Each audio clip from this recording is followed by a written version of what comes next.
இப்போ விஜயபாஸ்கர் வெளியே போகணும்னு முடிவு பண்றாரு. அவருடைய முதல் அப்ரோச் டிஎம்கே.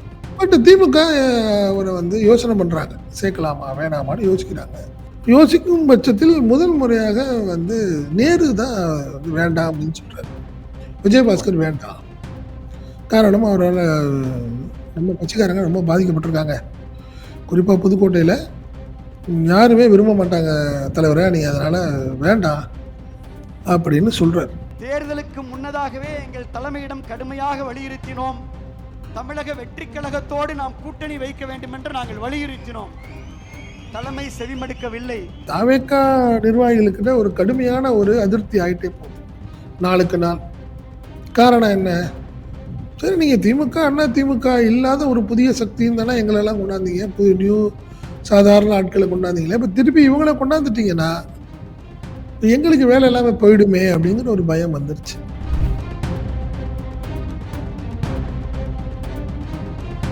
விஜயபாஸ்கர் வரதுனால விஜயோட இமேஜ் டேமேஜ் ஆகுது. ஏன்னா குட்கா கேஸ் இருக்குது, குவாரி கேஸ் இருக்குது அவர் மேலே, சிபிஐ வந்து ஏற்கனவே ஆர்கே நகர் எலெக்ஷன் சம்பந்தமான கேஸ் இருக்குது, ஏகப்பட்ட கேஸ் இருக்கு. விஜய்க்கு இவரால் லாபமா நஷ்டமா பார்த்தா நஷ்டம் தானே. புஷி ஆனந்த் ஆதவார்ஜுனுக்குள்ள உள்ள ஒரு மறைமுக ஒரு யுத்தம் அப்படின்னு பார்த்தீங்கன்னா, நீங்க புதுசா சேர்றவங்க எல்லாத்துக்கும் சப்போர்ட் பண்ணக்கூடியவர் ஆதவார்ஜுனா இருக்காரு. காரணம் அவரும் புதுசா இருக்கிறவர். நீங்க பழைய ஆட்களை தக்க வச்சு இதுக்கு போராடுறவர் புஷி ஆனந்தா போயிடுச்சு.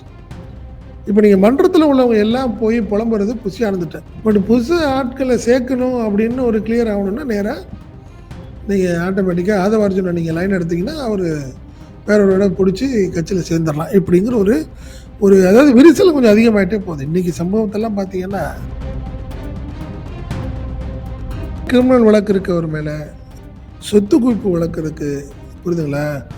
அவ்வளோ பெரிய ஒரு மக்களுடைய செல்வாக்கான தலைவர் கிடையாது எம்ஆர் விஜயபாஸ்கர், புரியுதுங்களா? பயந்து ஓடி ஒளியிறாரு. இன்னைக்கு மாவட்ட செயலாளர் தூக்கின உடனே கரூரை விட்டு வெளியே போக முடியல ஐக்கியம் அவரால். எம்எல்ஏ தான் அவர் போனார், போய் ஒரு வாரம் இருந்தார், வீட்டை விட்டு வெளியே வராமல் இருந்தார் அவர்.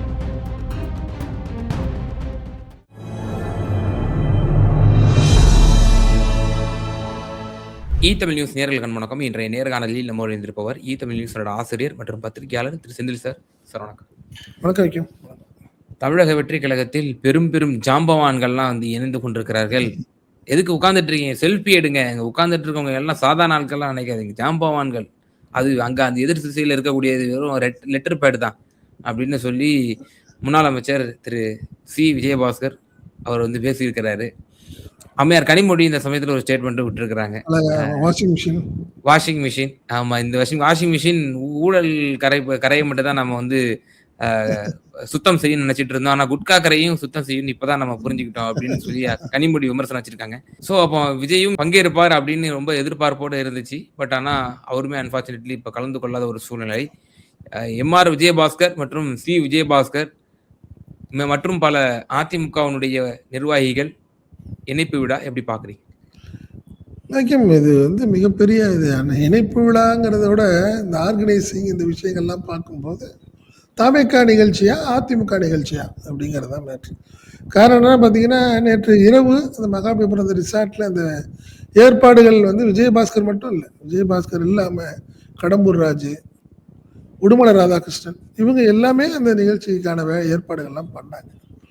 ஒரே ஒரு விஷயம்தான், இப்போ நீங்கள் தாவேக்கா நிர்வாகிகளுக்கிட்ட ஒரு கடுமையான ஒரு அதிருப்தி ஆகிட்டே போகுது நாளுக்கு நாள். காரணம் என்ன? சரி, நீங்கள் திமுக அண்ணா திமுக இல்லாத ஒரு புதிய சக்தின்னு தானே எங்களெல்லாம் கொண்டாந்தீங்க, புது நியூ சாதாரண ஆட்களை கொண்டாந்தீங்களே, இப்போ திருப்பி இவங்கள கொண்டாந்துட்டீங்கன்னா எங்களுக்கு வேலை இல்லாமல் போயிடுமே அப்படிங்கிற ஒரு பயம் வந்துருச்சு. இது இந்த நிகழ்ச்சி முழுக்க முழுக்க பட்ட உத்தரமாக தெரிஞ்சிருச்சு. குறிப்பாக அதை எக்ஸாம்பிள் சொல்லணும், நீங்கள் புதுக்கோட்டையில் விஜயபாஸ்கர் முன்னாள் அமைச்சர், அவர் அதிமுகவில் ஒரு பெரிய நபர் தான், அதில் ஒன்றும் மாற்றம் கிடையாது. பெரிய இழப்பு, அதிமுகவுக்கு பெரிய இழப்பு. ரைட். ஏன் அவர் வந்து இன்னொரு கட்சிக்கு போகணும்னு முடிவு பண்ணிட்டாருன்னா, அவருக்கும் எடப்பாடி பழனிசாமிக்கும் கிட்டத்தட்ட நேருக்கு நேர் வாக்குவாதம் ஆயிடுச்சு. உரிமையில் பேசிவிட்டார் விஜயபாஸ்கர்னு ஒரு தகவல் சொல்கிறாங்க. அவரும் அதே மாதிரி சிவி சண்முகம் மட்டும்தான் இந்த பிரச்சனையில் பெருசாக, 2 பேரும் தான் ரொம்ப ஆர்கியூமெண்ட்டு. அதே மாதிரி சிவி சண்முகம் மேலேயும் ரொம்ப கோபமாக இருக்கார் இது வரைக்கும் எடப்பாடி. அதனால தான் அவருக்கும் பொறுப்பு போடலை. இப்போ விஜயபாஸ்கர் வெளியே போகணும்னு முடிவு பண்ணுறார். அவருடைய முதல் அப்ரோச் டிஎம்கே, அது நம்ம மறுக்க முடியாது. திரு சி விஜயபாஸ்கர் அவர்கள். ஓ, சி விஜயபாஸ்கருடைய. பட் திமுக அவரை வந்து யோசனை பண்ணுறாங்க, சேர்க்கலாமா வேணாமான்னு யோசிக்கிறாங்க. யோசிக்கும் பட்சத்தில் முதல் முறையாக வந்து நேரு தான் வந்து வேண்டாம் அப்படின்னு சொல்கிறார். விஜயபாஸ்கர் வேண்டாம். காரணம், அவரால் நம்ம கட்சிக்காரங்க ரொம்ப பாதிக்கப்பட்டிருக்காங்க. குறிப்பாக புதுக்கோட்டையில் யாருமே விரும்ப மாட்டாங்க தலைவரை, நீங்கள் அதனால் வேண்டாம் அப்படின்னு சொல்கிறார். தொடர்ந்து பார்த்தீங்கன்னா ரகுபதி, ஆமாம் கரெக்டு, வந்தால் சரியாக இருக்காது, கெட்ட பேர், ஏற்கனவே ஏகப்பட்ட கெட்ட பேர், குட்கான்னு நம்மளே நிறைய விமர்சனம் பண்ணியிருக்கோம், வேண்டான்னு சொல்கிறாரு. ஸோ அதன் தொடர்ச்சியாக என்ன பண்ணுறாங்க, திமுக வேண்டான்னு ஒரு முடிவுக்கு வந்துட்டாங்க. ஸோ செகண்ட் ஆப்ஷன் இங்கே தாவேக்கால இறங்கி போகிறார். இப்போ தாவேக்கால இப்போ என்ன அங்கே புதுக்கோட்டை நிலைமை என்ன அப்படின்னு பார்த்தீங்கன்னா, புதுக்கோட்டை அமைச்சர் பர்வேஸ் அவருடைய பேக்ரவுண்ட் யாருன்னு பார்த்தீங்கன்னா, அவங்க அப்பா ஜாஃபர் அலி, அவர் யாருன்னா திமுக பிரமுகர். குறிப்பாக பார்த்தீங்கன்னா அழகிரியுடைய ஒரு ஃபாலோயர். அவர் தொடர்ந்து முக்கிய நிர்வாகியாக இருந்தவர். அவருக்கு அதிமுக காலத்தில் அவர் மீது குண்டாஸ் போடப்பட்டது. அவர் மேலே, யார் மேலே, ஜாஃபர் அலி மேலே குண்டாஸ் போடப்பட்டது. யாரால்? விஜயபாஸ்கரால். விஜயபாஸ்கர் அமைச்சராக இருக்கும்போது பர்வேஸோடைய அப்பா ஜாஃபர் அலிக்கு குண்டாஸ் போடப்பட்டது. புரியுதுங்களா? அதன் தொடர்ச்சியாக என்ன பண்ணுறாரு, அதுக்கப்புறம் சமாதானம் ஆகுறாரு, ஜாஃபர் அலிகிட்ட உட்கார்றாரு, பேசுகிறாரு. ஒரு ஜெயலலிதா மறைவுக்கு பிறகு நான் சொல்கிறேன், ஜாஃபர் அலியை பார்க்குறேன். அப்பா அதில் ஒரு பையன் வந்து மூத்த பையன், பர்வேஸ் 2வது பையன் தான், ஜாஃபர் அலியோட 2வது பையன். மூத்த பையன் முகமது அதிமுகவில் கொண்டாடுறாரு, அவருக்கு மாணவர் அணி கொடுக்குறாரு. ஸோ அப்படிங்கிறப்போ அப்படியே ஒரு அண்டர்ஸ்டாண்டிங்கில் போய்கிட்டு இருக்குன்னு வச்சுக்கோங்களேன். இந்த நிலையில தான் விஜயபாஸ்கருக்கு அங்கே ஏடிஎம்கேல டேர்ம்ஸ் நல்லா இல்லைன்னு ஒரு திமுகவும் சேர்த்துக்க மாட்டேன்ட்டாங்கன்னு டிவிகேக்கு ட்ரை பண்ணுறாருன்னு தெரிஞ்ச உடனே என்ன பண்ணுறாங்க, பயப்படுறாங்க. டக்குன்னு ஏற்கனவே முகமது என்ன பண்ணிட்டாப்புல, அவர் ரிசைன் பண்ணிட்டு அவர் டிவிகேக்கு 1 மாதத்துக்கு முன்னாடியே போயிட்டார். அவர் இல்லாமல் அதிமுகவுடைய நகர செயலாளராக இருக்கக்கூடிய சேட் அவரும் போயிட்டார். இப்போ அவங்க எல்லாமே விஜயபாஸ்கர்லேருந்து போயிட்டாங்க தாவேக்காக்கு. விஜயபாஸ்கர் வருவார்னா அவங்க எதிர்பார்க்கல. அவங்க இந்த நிலையில் விஜயபாஸ்கர் ஒரு 15 நாளாக ட்ரை பண்ணுறாரு, விஜயோட பார்க்குறதுக்கு, இல்லை போய் புஷி ஆனந்தை பார்க்குறாரு. இந்த நிலை தெரிஞ்ச உடனே பயப்படுறாங்க. யார் பயப்படுறாரு? பர்வேஸ் கொண்டு பயப்படுறாங்க. நீ என்ன மாப்பிள்ளைன்னு பேசிக்கக்கூடியவங்க தான் பர்வேஸ் விஜயபாஸ்கரும், அதனால மாற்றுக்கிறது கிடையாது. ஆனால் விஜயபாஸ்கர் வந்துட்டா மீண்டும் நம்ம அவர்கிட்ட கையை கட்டி நம்ம சேவகம் பண்ணுற நிலைமைக்கு வந்துடுவோம் அப்படிங்கிற பயம் அவங்களுக்கு இருக்குது. இப்போ முகமதுக்காக இருக்கட்டும், பர்வேஸ்க்காக இருக்கட்டும், எல்லாத்துக்கும் பயம் இருக்குது. இதை பர்வேஸ்ட சொல்கிறாங்க. யார்? முகமது பேசுகிறாரு, சேட்டுன்னு சொல்லி நகர செயலாளர் சொன்னல, தாவேக்காக போனவங்க எல்லாம் அவர்கிட்ட பேசுகிறாங்க, பர்வேஸ்ட சொல்கிறாங்க. பர்வேஸ் போய் நம்ம புஷி ஆனந்திட்ட பேசுகிறார். இல்லை தலைவரே, இப்படி வந்துட்டாப்புலனா சரியாக இருக்காது, இவரை ஏற்று தான் நம்மளாம் அரசியல் பண்ணிட்டு இருக்கிறோம், அதனால திருப்பி இவர் வந்து இவருடைய டாமினேஷன் வந்துருச்சுன்னா இப்போ எங்களுக்கெல்லாம் இம்பார்ட்டன்ஸ் எல்லாம் போயிடுன்னு சொல்கிறார். இன்னும் சொல்ல போனால் நான் அதுக்கு பேசாமல் தற்கொலை பண்ணிக்கலாமேன்னு சொல்கிறார். இதுக்கு நாங்கள் தற்கொலை பண்ணிக்கலாங்கிற ஒரு வார்த்தையை சொல்கிறார். இது மீண்டும் விஜயபாஸ்கரோட நாங்கள் பயணம் செய்யறதுக்கு நாங்கள் தற்கொலை பண்ணிக்கலாமேன்னு சொல்லுவோம்ல, இதுக்கு பேசாமல் நான் செத்தாக பேர் வேணேன் அப்படின்னு சொல்கிற மாதிரி சொல்கிறாப்புல பர்வேஸ். இதே சொல்கிறேன். பட் இருந்தாலும் தவிர்க்க முடியாத ஒரு சூழ்நிலைக்கு போகுது இந்த விஷயம். 2-3 லாஜிக்கலாகவும் சில விஷயங்கள் இருக்கு. என்ன காரணம்னா, விஜயபாஸ்கர் வரதுனால விஜயோட இமேஜ் டேமேஜ் ஆகுது, அதில் மாற்றே கிடையாது. ஏன்னா குட்கா கேஸ் இருக்குது, குவாரி கேஸ் இருக்குது அவர் மேலே, சிபிஐ வந்து ஏற்கனவே ஆர்கே நகர் எலெக்ஷன் சம்பந்தமான கேஸ் இருக்குது, ஏகப்பட்ட கேஸ் இருக்கு. இதில் விஜயபாஸ்கர் வந்து அரசியல் ரீதியாக ரொம்ப ஸ்ட்ராங்காக ஒர்க் பண்ணக்கூடியவர் இல்லைன்னா சொல்லலை. ஆனால் தூய சக்தின்னு சொல்லிட்டு இருக்க விஜய்க்கு இவரால் லாபமா நஷ்டமா பார்த்தா நஷ்டம் தானே. புதுக்கோட்டை மாவட்டத்தில் ஏற்கனவே தாவேக்கா ஜெயிச்சு தானே இருக்கு, ஒன்றும் வழியே இல்லாமல் இருக்கா. ஏன் விஜயபாஸ்கர் அப்படிங்கிற ஒரு கேள்விக்குறி. விஜயபாஸ்கர் என்ன பண்ணுறாரு, சரி கண்டிப்பாக இப்படியே போச்சுன்னா சரியாக இருக்காதுன்னு சொல்லி விஷ்ணு ரெட்டியை பிடிக்கிறாரு. ஸோ அதே மாதிரி அவர் முதல்வருடைய ஆலோசகர்களான விஷ்ணு ரெட்டியையும் ஒரு ஆளை வச்சு பிடிக்கிறாரு. அதுக்கு அடுத்தது ஜெகதீஷ் பழனிசாமியும் பிடிச்சி அதுக்கப்புறம் தான் விஜய் சரி ஓகேன்னு சொல்றாரு. கிட்டத்தட்ட 15 நாளா கடுமையான ஒரு போராட்டம் விஜயபாஸ்கருக்கு, கடுமையான எதிர்ப்பு. ஏன்னா வந்துச்சுன்னா பெரிய டேமேஜ் ஆயிரும், அசிங்கம் ஆயிடும் அவருக்கு, உங்களுக்கான இமேஜ் போயிடும் அப்படின்னு. இப்போ இன்னைக்கே யாருப்போ ஒரு இயக்கம்லாம் பயங்கரமா அப்போஸ் பண்றாங்களே, எப்படி நீங்க சேர்க்குறீங்க? இப்போ நீங்க சொன்ன மாதிரி கனிமொழி சொன்ன மாதிரி ஊழலில் தான் வாஷிங் மிஷினில் விழுக்குன்னு பார்த்தா குட்காவும் விழுக்குது அப்படிங்கிற மாதிரி ஆயிடுது. அறப்போர் இயக்கம் ஃபயர்லாம் விட்டாங்க. திமுக முன்னாள் அமைச்சர்கள் மேல வழக்கெல்லாம் போட்டு விசாரணை செய்ய போகுது. இப்போ இல்லை அவங்களே அதுதான் வந்து நீங்க இப்போ என்ன சொல்ல போறீங்க? நம்ம எல்லாமே மேலே தானே, தானே உங்களுக்கு பிரச்சனை அது. ஸோ ஒருவேளை விஜய் என்ன பண்ண, விஜய் எப்படியாவது கொண்டாடணுங்கிறதுனால தான் கிட்டத்தட்ட பார்த்தீங்கன்னா முன்னாள் மாவட்ட செயலாளர்கள் அதிமுகவில் உள்ள ஒரு 6 பேரை கூட்டு வந்திருக்காரு இன்னைக்கு. யார்? விஜயபாஸ்கர். அது இல்லாமல் முன்னாள் அமைச்சர்கள் ஒரு 4 பேர், இப்படி எல்லாத்தையும் கூட்டு போயிருக்காரு. இதில் ஒரு விஷயம் என்னன்னா, இப்போ புஷி ஆனந்த் ஆதவார்ஜுனுக்குள்ள உள்ள ஒரு மறைமுக ஒரு யுத்தம் அப்படின்னு பார்த்தீங்கன்னா, நீங்க புதுசா சேர்றவங்க எல்லாத்துக்கும் சப்போர்ட் பண்ணக்கூடியவர் ஆதவார்ஜுனா இருக்காரு. காரணம் அவரும் புதுசா இருக்கிறவர். நீங்க பழைய ஆட்களை தக்க வச்சு இதுக்கு போராடுறவரு புஷி ஆனந்தா போயிடுச்சு. இப்போ நீங்க மன்றத்தில் உள்ளவங்க எல்லாம் போய் புலம்புறது புஷி ஆனந்துட்ட. பட் புதுசு ஆட்களை சேர்க்கணும் அப்படின்னு ஒரு கிளியர் ஆகணும்னா நேராக நீங்கள் ஆட்டோமேட்டிக்காக ஆதவார்ஜுனை நீங்கள் லைன் எடுத்தீங்கன்னா அவர் வேற ஒரு இடம் பிடிச்சி கட்சியில் சேர்ந்துடலாம் இப்படிங்கிற ஒரு ஒரு அதாவது விரிசல் கொஞ்சம் அதிகமாகிட்டே போகுது. இன்றைக்கி சம்பவத்தெல்லாம் பார்த்தீங்கன்னா பர்வேஸோட கையை பிடிச்சி கொண்டாந்து சேரில் உட்கா வைப்பார் விஜயபாஸ்கர். ஏன்னா நல்லாவே தெரியும், இந்த அந்த சூழ்நிலையே நல்லா தெரியும் உங்களுக்கு. பர்வேஸுக்கு நம்ம வந்தது பிடிக்கலங்கிறத விஜயபாஸ்கர் நல்லாவே உணர்றார். இது ஒரு சூழ்நிலை. இன்னைக்கு விஜயபாஸ்கர் விஷயம் நீங்கள் கரூரில் எடுத்துங்க. கரூரில் என்னங்க இருக்கு? எம்ஆர் விஜயபாஸ்கருக்கு என்ன இருக்கு? இல்ல இப்போ அதிமுக புதிதாக நியமிக்கப்பட்ட மாவட்ட செயலாளர் சேலஞ்ச் பண்றாரு. நீ என்ன வந்து பாரு. கமலக்கண்ண பயங்கரமா விமர்சனம் பண்றாப்ல. நீ இவ்வளவு சம்பாரிச்சுட்ட, இன்னைக்கு நீ ஒரு 2000 கோடி 3000 கோடி வச்சிருக்கனா காரணம் அதிமுக தான் காரணம். ஏன் நீ மாவட்ட செயலாளர் இல்லாம இருக்க மாட்டியா? ஏன் ஒரு 6 மாசம் மாவட்ட செயலாளர் இல்லாம கட்சியில இருந்து பாரு, ஓடுற நீ பயந்துக்கிட்டு அப்படின்னு அவர் விமர்சனம் பண்றாரு. எம்ஆர் விஜயபாஸ்கரால எந்த பிரயோஜனமும் இல்லை. இது மதியழகனும் இதுல ரொம்ப வருத்தம் இருக்கு. காரணம் என்னன்னா, விஜயபாஸ்கர் வந்துட்டா நம்மளுடைய அரசியல் போயிடும் அப்படிங்கிற வருத்தம் யாரு கரூர் மாவட்டத்தில் மதியழகனுக்கு இருக்கு. அவரும் கடுமையான அதிருப்தி.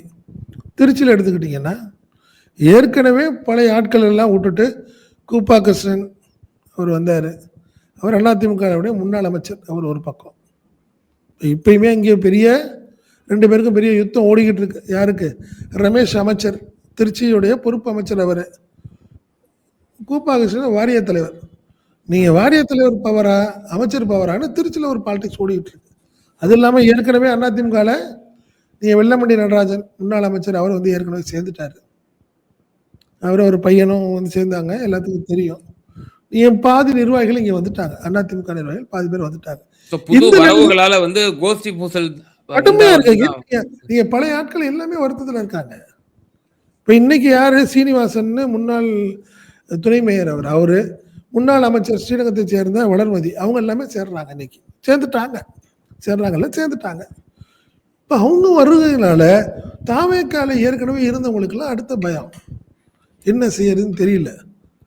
இவங்க இதில் என்ன ஒரு விஷயம்னா, ஒவ்வொரு இடத்துலையும் அதிமுக சேர்றவங்க எல்லாருக்கும் இது வரைக்கும் பொறுப்பு எங்கேயுமே கிடைக்கல, கொடுக்கல. ஆனால் வந்த உடனே அவங்க எல்லாம் அவங்கவுங்க ஃபோட்டோ போட்டு பெரிய ஃப்ளெக்ஸ் அடிச்சிடுறாங்க. காரணம் அவங்கள்ட்ட ஏற்கனவே பணம் இருக்குது.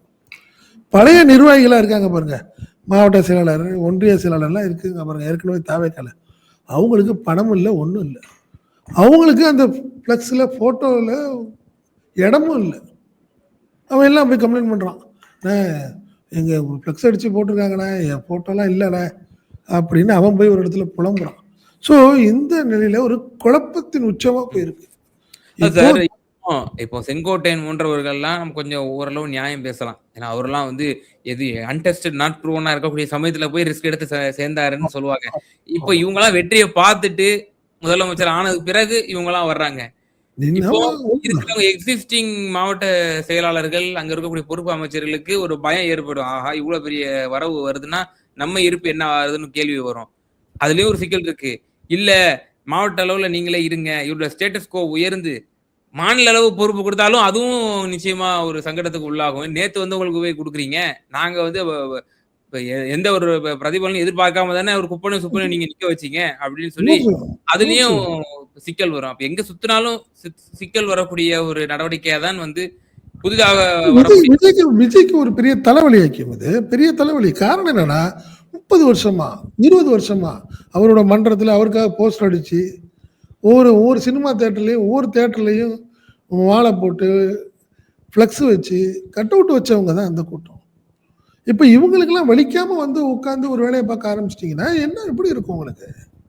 எப்படி ஏத்துக்க முடியும்? இப்ப என்னை பொறுத்தவரை இன்னைக்கு ஒரு விஷயம், இது ஒரு பெரிய பட்டிமன்றமே நடத்தலாம். தாவேக்காவுக்கு விஜயபாஸ்கரன் வருகை பலமா பாரமா அப்படிங்கிற பார்த்தீங்கன்னா பாரம் தான். இது பெரிய சங்கடம் தான். விஜயபாஸ்கருக்கு இன்னைக்கு நிகழ்ச்சி விஜயபாஸ்கருக்கு மட்டும் லாபம். என்ன காரணம்னா இவ்வளோ பேரை நான் கொண்டாந்துட்டேங்கிற மாதிரி ஒரு பெரிய லிஸ்ட் எடுத்து கொண்டு போய் விஜய்கிட்ட காட்டுவார்.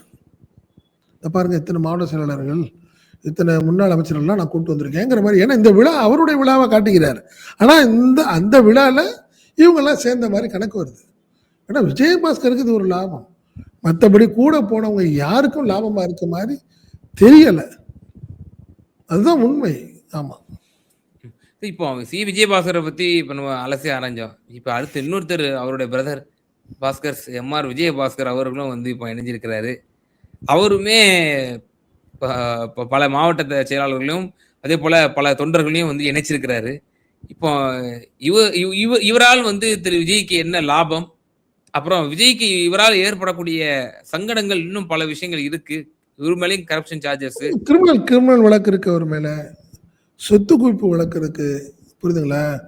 அவ்வளோ பெரிய ஒரு மக்களுடைய செல்வாக்கான தலைவர் கிடையாது எம்ஆர் விஜயபாஸ்கர். புரியுதுங்களா? பயந்து ஓடி ஒளியிறாரு இன்னைக்கு.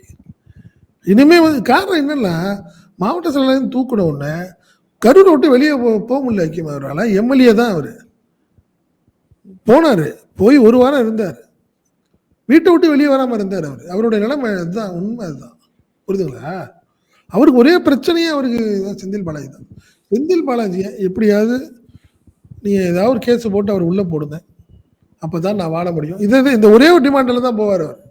இப்பவும் செய்தி வந்துகிட்டு இருக்கு, சம்பந்தமே இல்லாம ஒரு குதிரை பேரன்னு சொல்லி அவரை வந்து நீங்க பாருங்க. நீங்க இதுலயும் எம்ஆர் விஜயபாஸ்கர் எதுவும் ஒரு டிமாண்ட் வச்சிருப்பாரோ? இல்ல, நீங்க 100% ஒண்ணுமே இல்லை. நீ அமித்ஷாவை பார்க்கறதுக்கு எடப்பாடி பழனிசாமி போறாரு, இவரும் போனார், எல்லாத்துக்கும் தெரியும். இது எலெக்ஷனுக்கு முன்னாடி நடந்த சொல்ற விஷயத்த சொல்றேன். ஒரே ஒரு விஷயம், எப்படியாவது கேஸ் போட்டு ஏதாவது உள்ள தள்ளுங்க. அவருடைய ஒரே டிமாண்ட். இப்ப என்ன பண்ணுவாரு? போய் இப்போ ஆனந்தையும் ஆதவாரி சொல்லிட்டு எனக்கு எதுவுமே செய்ய வேணாங்க, செந்தில் பாலாஜியை விடாதீங்க, எப்படியாவது ஒரு கேஸை போட்டு உள்ள போடுங்க. இதுதான் அவருடைய டிமாண்ட். அவருக்கு வேற எதுவுமே கிடையாது. இதனால மக்கள் செல்வாக்க இழந்தவர். ஏற்கனவே ஏதோ தப்பி இந்த வரையும் ஒரு 1500 ஓட்டில் ஜெயிச்சிட்டாரு கரூர்ல.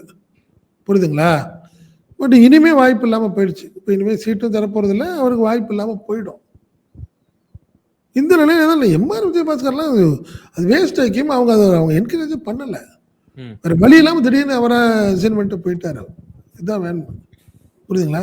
மற்றபடி மற்ற எல்லாம் ஏற்கனவே பழைய ஆட்கள் யாரும் செல்வாக்கால் இல்லை. செல்வாக்கான ஆட்கள்லாம் கண்டிப்பாக நீங்கள் வேலுமணி மாதிரி எடப்பாடி பழனிசாமி அவருக்கு ஏதாவது போஸ்டிங் கொடுத்துருப்பாரு.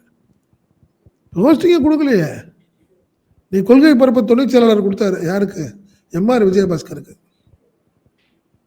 நீ அந்த மாதிரி இன்றைய நிகழ்ச்சிகள் பொறுத்தவரை நீ இதுல என்ன விஷயம்னா விஜயபாஸ்கர் இன்னொரு பெரிய பிளான் பண்ணார். எப்படியாவது விஜயை கொண்டு வச்சிடணும், கொண்டாடணும். விஜய் முன்னிலையில் தான் நான் சேருவேன்னு அட்டம் பிடிச்சி ஒரு 15 நாளாக இருந்தார். அதில் விஜய் தெளிவாக இருந்தார். என்ன வாய்ப்பே இல்லை. நீ ஜாயின் பண்ணுன்னா புசி ஆனந்த் ஆதவர்ஜுன் தான், செங்கோட்டையன், அதை தாண்டி வேற யாரும் இல்லை. கட்சி பொறுப்பு அவங்களுக்கு தான்.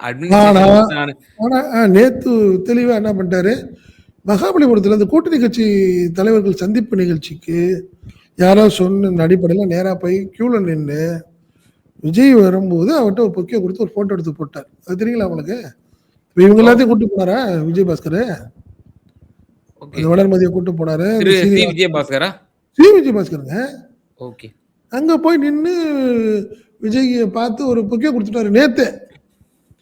அது ரூம்ல எல்லாம் கிடையாது, ஒரு ஹால்லே அந்த ஹாலுக்கு போறாருல, உள்ள போறாருல, அந்த வரிசையில நின்னு குடுப்பாங்கல்ல, அந்த அடிப்படையில நின்னு அதுதான் சொன்னேனே, நீ பூந்து வந்துருவாருன்னு சொல்லுவாங்கல்ல, அது விஜயபாஸ்கர். அதுதான் பயப்படுறது பர்வேஸ். இப்படி வந்துட்டு அவனோட நாளைக்கு நம்மளுக்கு எதிர்காலம் போயிடும் அப்படின்னு தான் புதுக்கோட்டை இப்ப நீ புதுக்கோட்டை தாவேக்கா இன்னைக்கு வந்து கண்ணீர் தான். விஜயபாஸ்கர் ஆதரவாளர்கள் வேணா சந்தோஷமா இருக்கலாம். ஆனால் இன்னைக்கு புதுக்கோட்டை தாவேக்காவை வந்து இன்னைக்கு கிட்டத்தட்ட கருப்பு தினம் தான். நான் அப்படிதான் சொல்லுவேன். இல்லை அவங்களோட முடிஞ்சு போச்சு அவங்களோட பீரியட். இனிமே இவங்க எல்லாத்தையும் அவர் உள்ள புட்டப் பண்ணிடுவார் விஜயபாஸ்கர். இதுதான் உண்மை. எனக்கு இறுதியான 2 கேள்வி. இப்போ இந்த இந்த விவகாரங்கள் புதிதாக இணையக்கூடியவர்கள் விவகாரத்துல பத்திரிகையில வந்த செய்தி தான் 2மே. ஒன்று, ஆளுநரை வந்து இடையில சந்திச்சிருந்தாங்க. அதை பத்தி நம்மளும் டிஸ்கஷன் பண்ணியிருந்தோம் சபாநாயகர் சந்தித்திருந்த போது கூட. அதுல நீங்க சொல்லியிருந்தீங்க காங்கிரஸ்ல நீங்க வந்து இது பண்ணுங்க, அப்படி இல்லாட்டி நீங்க விளைவுகளை வந்து சந்திக்க நேரிடும் அப்படின்ற மாதிரி எச்சரிச்சாங்க அப்படின்னு சொல்லி. உள்துறை அமைச்சரையும் ஆளுநர் வந்து சந்திச்சிருந்தாரு. மதிமுகவினுடைய விவகாரத்துல திமுக சார்பில் ஒரு பெட்டிஷன் வந்து ஆல்ரெடி கவர்னருக்கு போயிடுச்சு, டிவிஎஸ்சியினுடைய டைரக்டருக்கும் போயிடுச்சு ஒரு பெட்டிஷன். அதே விவகாரம் அவர் அமித்ஷாவை சந்திச்சது ரொம்ப முக்கியத்துவம் வாய்ந்ததா பார்க்கப்படுது. இந்த பெட்டிஷனுக்கு பிறகு சந்திக்கிறார் அப்படின்னு சொல்லி. இப்போ இந்த இப்படிப்பட்ட ஒரு நெருக்கடியும் அவங்களுக்கு வந்து இருந்து கொண்டிருக்கிறது. காங்கிரஸை நீங்க கலட்டி விடல அப்படின்னா செங்கோட்டையின் மீதும் அதே போல இப்போ புதிதாக இணையக்கூடியவர்கள் மீதெல்லாம் வந்து மத்திய இயந்திரங்கள் வழக்கு போட்டிருக்கு ஆல்ரெடி. இதை நாங்க தோண்டி துருவி எப்போனாலும் என்ன விளைவுனாலும் ஏற்படலாம், உடனடியாக காங்கிரஸை கழட்டி விடுங்கன்னு சொல்லி டெல்லி மேலிடம் கடுமையான ஒரு அழுத்தம் வந்து கொடுப்பதாகவும், அந்த டார்கெட் லிஸ்ட்ல செங்கோட்டையன் மற்றும் இப்போ புதிதாக இணைந்திருக்கக்கூடிய விஜயபாஸ்கர், எம்ஆர் விஜயபாஸ்கர் ஆகியோரெல்லாம் அந்த இதுல அடங்கி இருக்கிறாங்க அப்படின்ற ஒரு தகவல் ஒரு பத்திரிகை வந்த செய்தி. இதை எந்த அளவுக்கு உண்மைத்தன்மை வாய்ந்தது? நிறைவான கருத்து. இல்ல உண்மைதான். நீங்க சொன்னது 100% உண்மை. கவர்னர் சொன்னது உண்மை. பிஜேபி தெளிவா இருக்குது. காங்கிரஸை நீ வந்து கழட்டி விடலன்னா கடுமையான ஒரு பாதிப்பை நீங்க அது எதிர்விளைவை நீங்க வந்து சந்திக்கிற மாதிரி இருக்கும் அப்படின்னு பலமுறை சொல்லிட்டாங்க. நீங்க அதன் விளைவாக தான் இது வரைக்கும் அவரு உள்துறை அமைச்சர் பார்க்க கூட இல்லை. யாரை பார்க்கல? முதல்வரை பார்க்கல. ஓகே, அதே மாதிரி தான் பிரைம் மினிஸ்டர் ஒரு 5-6 நிமிடங்கள்ல தான் அவர்கிட்ட பேசிட்டு அவர் அனுப்பிட்டாரு. இந்த சூழ்நிலை தான் உண்மை. பட் கழட்டி விடுற மாதிரி தெரியலையாக்கும். நேற்று கூட்டணி கட்சிகள்ல நடந்ததுல வந்து காங்கிரஸ் கலந்துருக்குது. ஒரு புதிய கட்சி தலைவர்கள் தான் பேசினாங்க, விஜய் அதுல இல்ல. அப்போ ஒரு மீம்ஸ் தான் கூட போட்டாங்க, கதாநாயகன் ஹீரோவா முக்கியம், ப்ரொடியூசர் தானே ஒரு படத்துல. ஃபர்ஸ்ட் ஒரு செட் ஒரு 10 நிமிஷம் உட்காந்து டீ சாப்பிட்டு போயிட்டாரு. அதான் உண்மைன்னு வச்சுங்களேன். இது ஒரு நடந்துச்சு. அதனால விஜய் போய் மாட்டிக்கிட்டாருங்க. அவசரப்பட்டு டக்குன்னு போய் மாட்டிக்கிட்டாரு. இனிமே நீங்க எப்படி பண்ணுவீங்க? நீங்க உடனே 2 அமைச்சரை கொடுத்துட்டீங்க, 2 பேரும் ரிசைன் பண்ண சொல்ல முடியுமா? பண்ண முடியாதுல்ல. நீ எதனா யோசனை பண்ணி பண்ணிருக்கணும், முடிவு எடுத்துருக்கணும். நீங்க டக்குன்னு நீங்க இவ்வளவு பெரிய விஷயம் சொல்றாரு. 108 எனக்கு நான் வந்து சிங்கிள் லார்ஜஸ்ட் பார்ட்டி, முடிஞ்சா எனக்கு ஆட்சி அமைக்க வாய்ப்பு கொடுங்க, இல்லைன்னா நான் எதிர்கட்சியிலேருந்து உட்காருங்கன்னு சொல்லிட்டு உட்காந்துருக்கணுங்க. ஏன் பணத்தை ஆசை, பண ஆசை, பதவி ஆசையை போட்டு ஏன் நீங்க மல்லு கட்டுறீங்க? ஏன் சோபா எல்லாத்துக்கும் அடிச்சு விட்டீங்க? எதுக்குன்னு 108 பேர் தாங்க நாங்கள் ஜெயித்தோம். அதனால் நானும் ரிசைன் பண்ணிட்டேன். 2 இல்லை 1. நான் 107 பேர் இருக்கோம். 107 பேருக்கு வாய்ப்பு இருந்தால் கொடுங்க, இல்லைன்னா கவர்மெண்ட்டு திருப்பி நான் வந்து அடுத்த எலெக்ஷனை நான் சந்திக்க தயாராக இருக்கேன்னு விஜய் எனக்கு சொல்லி இருந்தால் இவ்வளோ பெரிய விமர்சனம்லாம் வந்திருக்காது. நீங்கள் உடனே டக்குன்னு எப்படியாவது சிஎம் பதவியை நம்ம வாங்கி ஆகணும்னு காங்கிரஸை பர்ச்சேஸ் பண்ணுறீங்க, நீங்கள் பிசிக்காக பர்ச்சேஸ் பண்ணுறீங்க, ஐயூஎம்எல் பர்ச்சேஸ் பண்ணி, அது இல்லாமல் அதிமுகவை 2 ஆக்கி 25 பேர் அவங்களையும் நட்டாத்தில் விட்டுட்டு போயிட்டீங்க. ஸோ அதனால் விஜய்க்கு பெரிய நெருக்கடி தான். அதனால் மாற்று கருத்து கிடையாது. அது குறிப்பாக இந்த விஜயபாஸ்கர் மாதிரி ஆட்கள்லாம் சேர்த்ததால் அவருக்கு மிகப்பெரிய ஒரு சர்க்கிள் இருக்கும்ங்கிறதா. நெருக்கடிகள் சந்திக்க நேரிடும், கான்சிக்வென்சஸ் அவர் ஃபேஸ் பண்ணுவார். கண்டிப்பா இருக்கும், கண்டிப்பா. நிச்சயமா சார். பல்வேறு விவகாரங்கள்ல நேரலுக்கு ரொம்ப தெளிவா உங்களோட கருத்துக்களை பகிர்ந்தீங்க. ரொம்ப நன்றி. நன்றி.